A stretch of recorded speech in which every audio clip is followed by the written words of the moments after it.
Hey everyone, before we dive into one of the most bizarre and haunting disappearance cases ever to come out of Montana, I need you to do two quick things. Hit that like button and subscribe to this channel.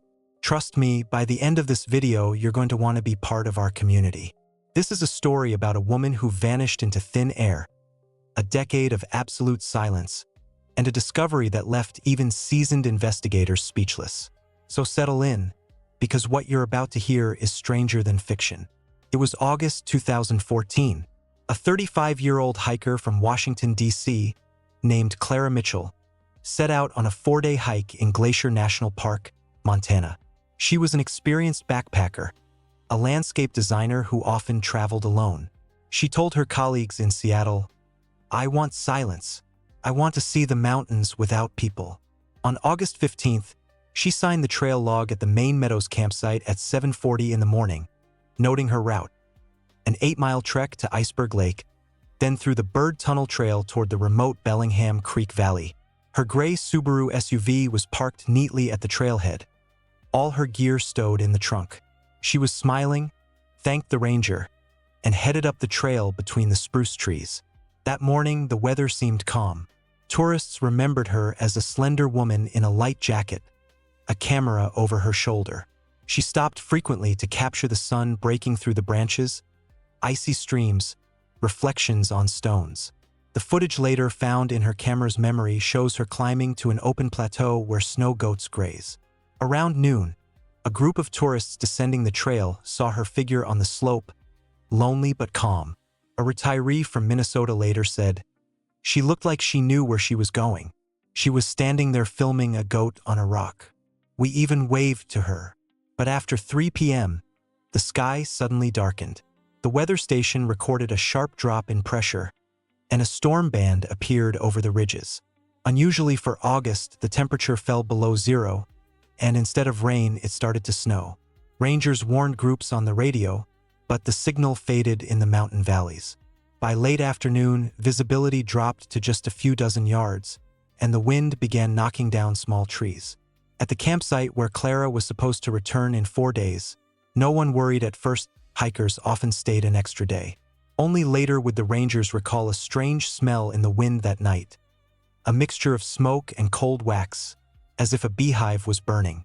When other tourists came down to the parking lot on the morning of August 17th, the gray Subaru was still there, covered with a thin layer of snow. The door was locked. Inside were a bottle of water, some food, a cell phone with no signal, and a notebook with an entry: "Day 1. The weather is perfect. Tomorrow through the tunnel." The last series of photos on her camera was taken around 5 p.m. on August 15th. They show a steep snow-covered pass, a cliff, and a flock of goats against gray rocks. Then nothing. A blizzard swept over the mountains that evening, with winds gusting up to 40 miles per hour. One ranger joked, "Even the bears are hiding today." But somewhere in that white silence, Clara Mitchell took her last step and disappeared. Her footprints were covered by snow within an hour. On August 17th, when Clara was supposed to return, the campground didn't raise the alarm immediately. But when evening passed and her car remained, the rangers contacted park administration. The next morning, they officially launched a search operation. The weather was still brutal, thick snow, overcast sky. Any tracks had vanished under new snow. 2 teams of rangers set out along the Iceberg Lake Trail and across the pass to the Bird Tunnel. They moved slowly, checking every ledge, every crevice. Nothing but white emptiness. On the 3rd day, the Air Force was brought in. A helicopter took off from Columbia Falls and flew for hours over slopes, canyons, and frozen streams. From the air, they could only see gray ridges and collapsed patches of snow. On the northern slope of the Bird Tunnel, they noticed a dark spot, a piece of cloth. A team went down on foot. At the foot of the cliff, a burnt piece of photo paper was nailed to the stone by the wind. On it was a blurred image of a snow goat, the same one Clara had photographed. The edges were charred, as if the photo had been caught in a fire and then dried by the cold. That photo became the only proof that she had actually reached the pass. The search continued day and night. Rangers divided the area into sectors: Bellingham Creek Valley, the eastern slope of Mount Grinnell, and the Siyeh Glacier. They worked with dogs, thermal imagers, and old route maps. But the conditions were merciless: temperatures below freezing, wind cutting skin, ice cracking underfoot. Several volunteers got frostbite. On the fifth day, volunteers from neighboring districts joined, including former rescuer Bob Hendricks, who later told journalists, "We walked from dawn to dusk. There was a smell of moisture and something else in the air, old wax. At the time, I thought it was just from fires, but now I'm not sure." Clara's family arrived in Montana. Her brother helped coordinate the search teams, coming to headquarters near Swan Lake every day. Each evening, he sat on a bench in front of a fireplace, staring at a map with red markers. The lines grew thicker, but no results. The dogs, which had initially picked up a faint trail of her belongings, later lost the scent. One handler reported, "The smell stops near the tunnel. Then there's silence, as if the wind licked it away." On August 20th, another storm hit. Helicopters couldn't take off, and search teams returned to base. At night, the temperature dropped to -10 degrees Celsius, and even campfires went out under the snow. Only short radio reports came through. Sector clear. Visibility 0. In late August, the search was reduced to checking cliffs and glacial cracks. Rangers lowered cameras into crevasses, throwing light beacons down. All they saw was ice, stone, silence. No sign of bodies or belongings. On September 1st, the headquarters officially reduced patrols. Volunteers were allowed to go home. A few stubborn, exhausted people kept combing the slopes for a few more days until snow covered everything. On September 12th, a document was signed to end the active search. The report stated, "Probable death from hypothermia. Body not found." The case was classified as missing. Clara's gray Subaru remained in the parking lot for a long time. The family asked to leave it. In winter, snow completely covered the car. In spring, it reappeared. Tourists would ask rangers why it was there. The answer was always the same: the owner didn't come back. That was the end of the first stage. The mountains kept their silence.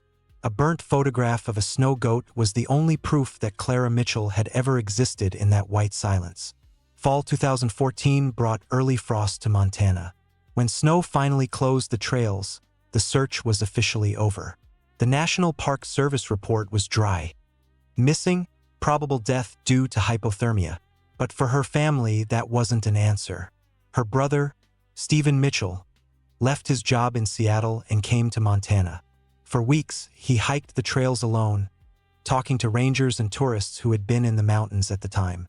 Everyone said the same thing. The storm came suddenly, and if Clara was on the pass, she had no chance. But Stephen didn't believe it. When a person disappears, there has to be something, even a crumb. In November, the family hired a private investigator, Harold Webb, a former Missoula detective who specialized in wilderness disappearances. Webb reviewed all case files, ranger reports, weather data, search maps, witness interviews. He was fascinated by small details: the location of the found photo, wind direction, distances between trails. He concluded that the storm could have driven Clara off the main route toward old caves at the foot of Mount Siyeh. But it was impossible to check in winter. In February 2015, he returned with a local guide, examining ravines and glacial crevasses. Nothing. No belongings, no clothes, no traces of a fire. It was as if the person had simply vanished.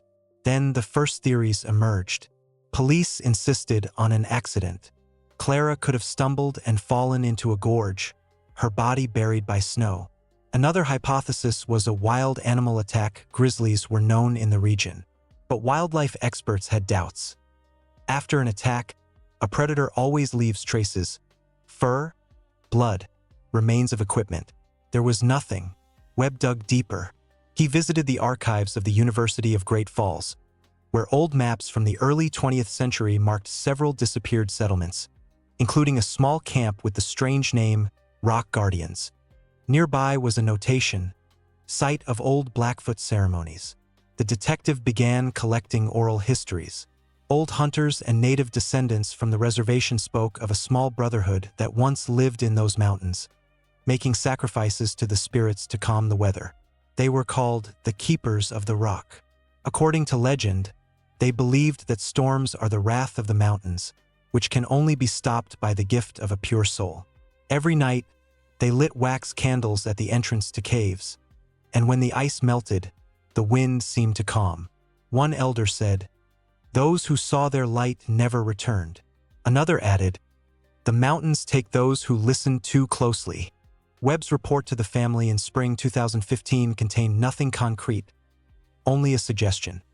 If Clara came across old caves or descendants of those who once lived there, she might not have died of cold. Police dismissed it as an attempt to keep the case alive. Officially, the case remained inactive. Years passed. In 2016, the family sold Clara's house in Seattle but kept her bank account open, hoping she would turn up one day. Her name appeared several times in databases as a possible match. A tourist with the same hair color seen in Utah, then in Colorado. Each check ended the same way. It wasn't her. In 2019, Harold Webb retired but continued writing about old cases. In one interview, he mentioned Clara. "Her case is the purest mystery. When there's no body, there's not even death. Only the silence of the mountains." 10 years passed without change. A dossier titled Mitchell, Clara, Missing Person sat in the county police archive among hundreds of others. Yellowed paper on the cover, dust on the shelf. Only her family brought flowers to Swan Lake every August, where her car was last seen. Clara Mitchell's case became another cold story, part of statistics where numbers replace faces and legends become the only explanation for what defies understanding. The mountains were silent as they always were, and under their ice, perhaps, a truth was waiting, a truth no one was in a hurry to find.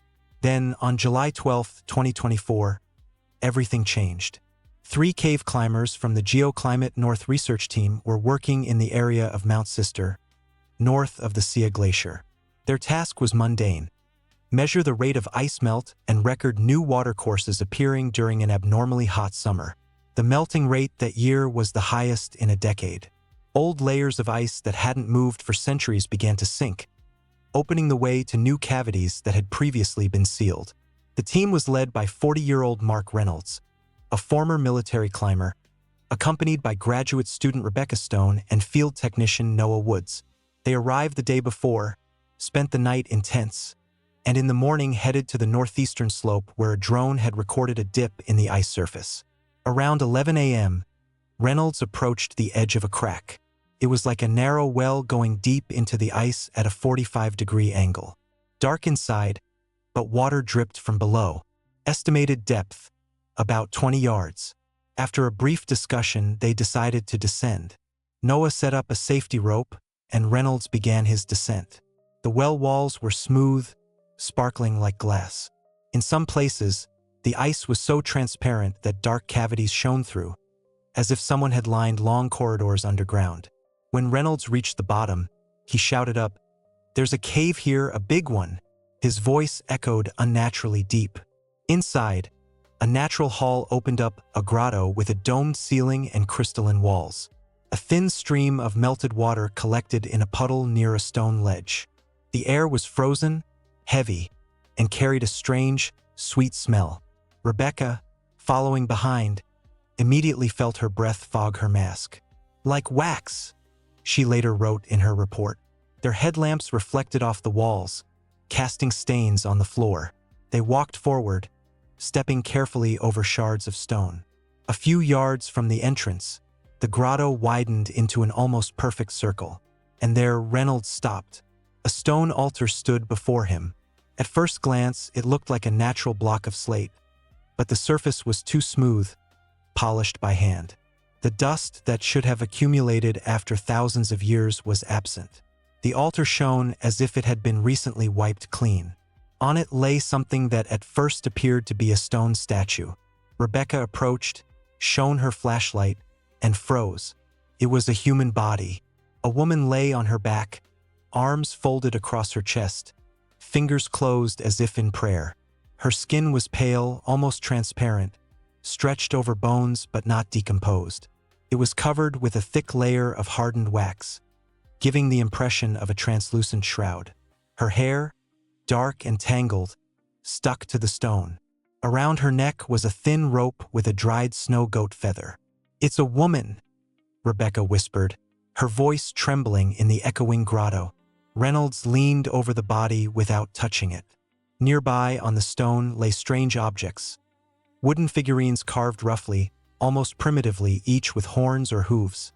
Several stone plates with carvings resembling spirals. A bundle of feathers tied with dry herbs. On the wall next to the altar, a black drawing darkened. A circle with a cross in the middle, made with charcoal or soot. Rebecca took out her camera and started recording. On the video that would later become evidence, she says, "This is not just a body. Someone prepared it. It's like a ritual."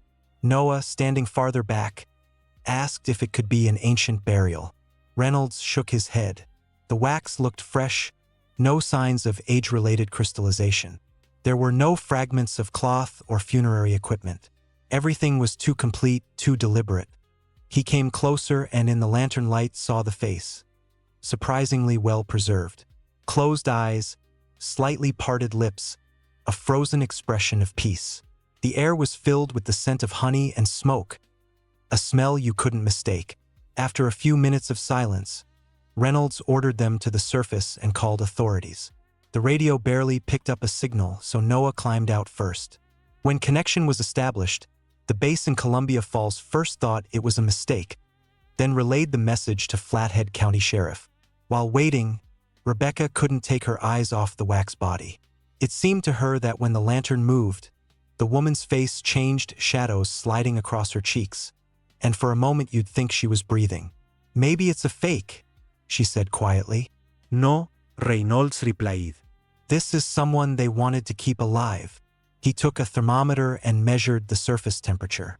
The wax was hard but warmer than the stone underneath, as if there was faint heat transfer from within. Either the composition had unique properties, or the body hadn't been there that long. 2 hours later, a sheriff's helicopter appeared over the glacier. The sun was already setting. The wind in the narrow well hummed like an organ. Rebecca wrote the last line in her field journal. "Found at a depth of 20 yards, a human body covered in wax. Ritual objects nearby. The place looks like a sanctuary. The atmosphere is silence, as if time stands still." When rescuers entered the cave, they too fell silent. Flashlights shone on smooth stone and glittering wax. One man whispered, "God!" The altar stood in the center as if on display for those who dared to find it. Even through thousands of feet of stone, the cold honey smell seemed alive. The body was brought to the surface, and a helicopter with a sealed capsule flew it straight to the forensic laboratory in Helena. Everyone realized this wasn't just another tourist death. The condition was so abnormal that even experienced forensic scientists couldn't explain how the body had survived without any signs of decomposition. Experts worked all night. The body was placed in a special insulated chamber kept near 0 degrees Celsius. The wax covered everything, from hair to fingertips. Under lamps, it shone with a golden hue, as if it had just frozen. The first attempts to separate the top layer showed that the material was extremely dense, of natural origin, but with impurities of organic substances, pollen and propolis. This meant only one thing: beeswax. Not industrial beeswax, but wild beeswax collected in the foothills where rare species of honeybees live. At 10 o'clock the next morning, forensic expert Dr. Henry Quinn began the initial examination. First, he checked dentition. The Montana Missing Persons Database found a complete match to Clara Mitchell, who had disappeared 10 years earlier. Identification was confirmed 2 hours later when a rapid DNA test on hair fragments removed from the wax came back. 100% match. The laboratory hall filled with police, prosecutors, and journalists. For most, it was a sensation. The missing tourist, believed to have died in a snowstorm, lay before them, preserved as if she had died yesterday. Dr. Quinn noted in his report, "The woman's body is extremely well preserved. Internal tissues show no signs of decay. The cardiovascular system is in a state of severe collapse, characteristic of hypothermia or prolonged exhaustion. No signs of violence, no fractures, cuts, or bruises. Death occurred naturally, probably as a result of cardiac arrest. But the real miracle was waiting inside. During the autopsy, when they began to carefully remove wax from her hands, experts found that Clara's fingers were tightly clutching a small object. It was pulled out slowly.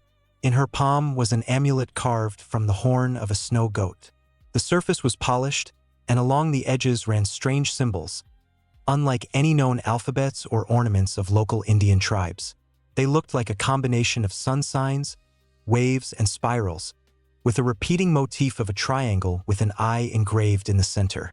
When cleaned of wax, laboratory instruments recorded remnants of old organic material, traces of pollen that didn't match any modern Montana plant. Dr. Quinn suggested the object could be ancient, possibly centuries old. Yet nothing like it existed in archaeological databases. An anthropology expert said, "This is not from local tribes. The carving technique is completely different, but the material is definitely Montana. Same type of horn from wild mountain goats." Another expert noted, "Perhaps the amulet was made by people who isolated themselves from civilization. It seems not an artifact of the past, but a modern ritual object created deliberately for the rite of preservation." Under the wax, no skin damage was found, only light scratches on the forearms, as if from contact with an icy surface. Particles of pollen and wax flakes remained in her hair. The forensic expert noted that the wax was applied after death. The body temperature at the time of application was below the melting point of the wax, excluding the possibility that she was alive when coated. Toxicology showed no traces of poisoning or medication. Clara's body was completely clean, no signs of violent action. But the main mystery wasn't the cause of death. It was the preservation.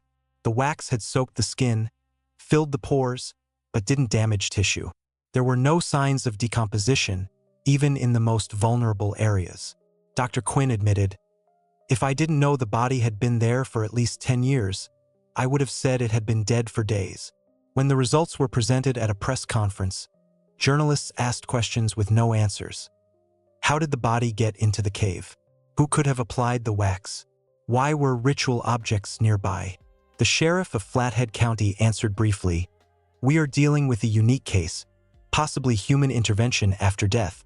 We are considering all possibilities." Clara's body was transported to the morgue under guard. Wax samples went to a federal lab for deeper analysis.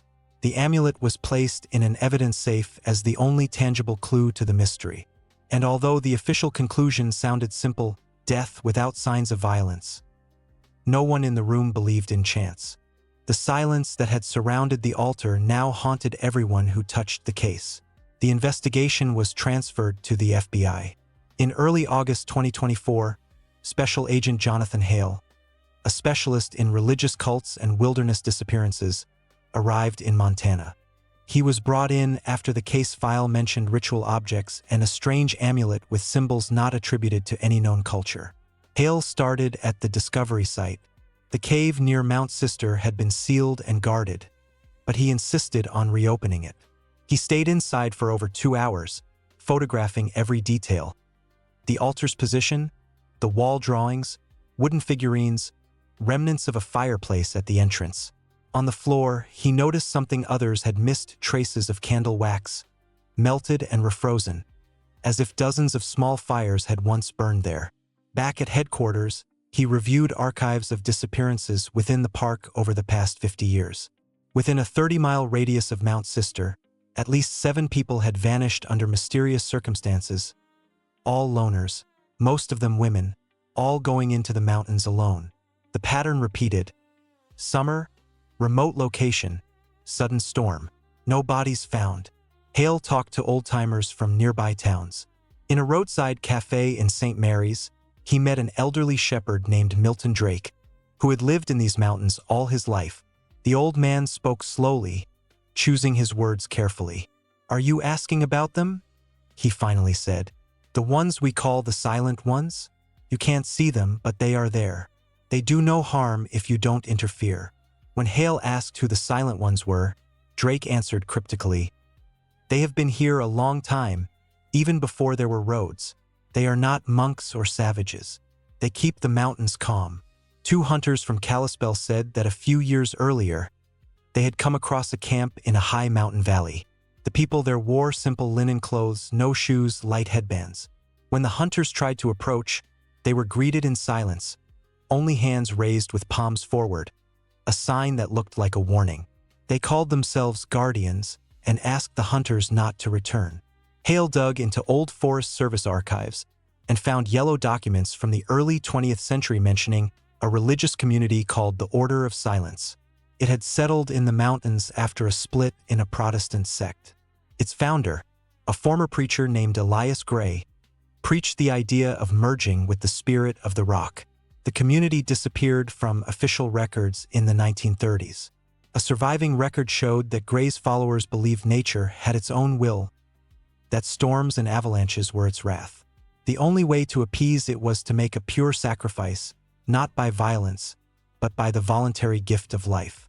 Their dogma: he who dies in silence keeps the light alive for those who survive. Hale noted in his report, "It is possible that some of the community did not disappear but isolated themselves in the highlands. Their descendants may have kept the traditions alive in a distorted form." Hale visited the supposed location of their settlement, a valley between 2 stone ridges north of Bellingham Creek, accessible only on foot.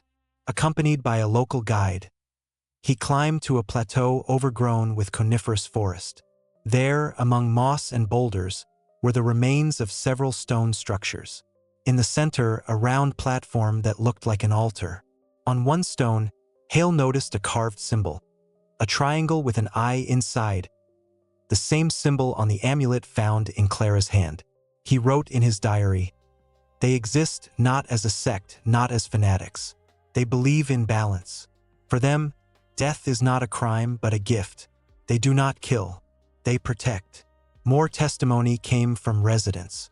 A shepherd said he saw lights in the mountains at night, moving slowly, like torches. Another recalled hearing singing a low humming sound. "They come when a storm is coming," he said. Anthropologists confirmed that isolated families who avoid contact do indeed occur in these areas. They hunt, keep livestock, use no modern technology. All descriptions matched. Silent, fair-skinned, deep-set eyes, appearing near passes and disappearing just as quickly. Hale concluded that these were the people who could have found Clara Mitchell's body after her death. For them, she, a lone traveler, became the embodiment of the pure soul that old legends spoke of. They didn't kill her. They raised her, preserved her, performing their rite of eternal vigil. In a report to FBI headquarters, Hale wrote, "This is not a criminal organization, but the heirs of a forgotten faith. They are convinced that every storm is a test and only self-sacrifice can keep the balance. Their actions are part of a ritual ethic, not aggression. They are the keepers of the silence." In late August 2024, Agent Hale and an FBI team raided a remote valley between the Siyeh Mountains and Bellingham Creek. Coordinates had been established after weeks of satellite surveillance, faint heat signals, several sources of fire among rocks and forest, 20 miles from the nearest road. The only access was by helicopter or horseback. Hale chose horseback, a 5-day trek through gorges where the wind howled as if someone was singing in the mountains. The team moved slowly, stopping for the night under overhanging stone walls. The closer they got, the more they felt the valley was alive. With each step, the air grew thicker, as if the silence were becoming tangible. On August 26th, just after sunrise, the guide stopped and pointed downhill. Smoke rose among the conifers. In the center of a clearing were several huts made of rough logs, covered with moss. People moved slowly, without haste. They weren't running or hiding. Hale ordered no weapons. The group descended. When they got closer, about 10 people came out, men, women, and an elderly woman in a white cloak, all barefoot with bandages on their heads. They stopped in a semicircle and waited in silence. One agent tried to speak English.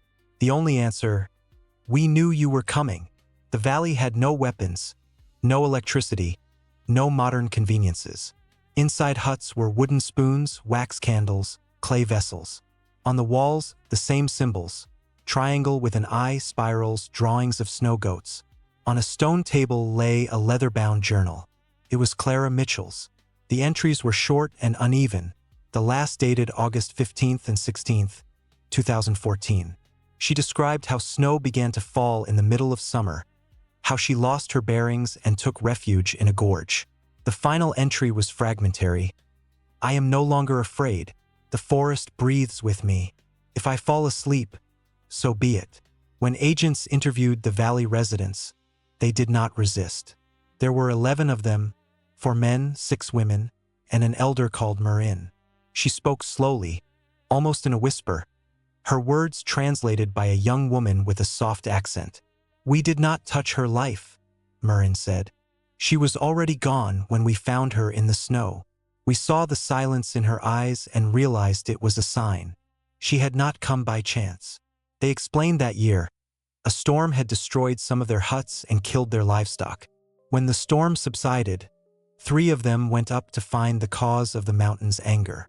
In a crevasse near a glacier, they found Clara's body, no visible injuries, a smile on her face. Her diary lay beside her.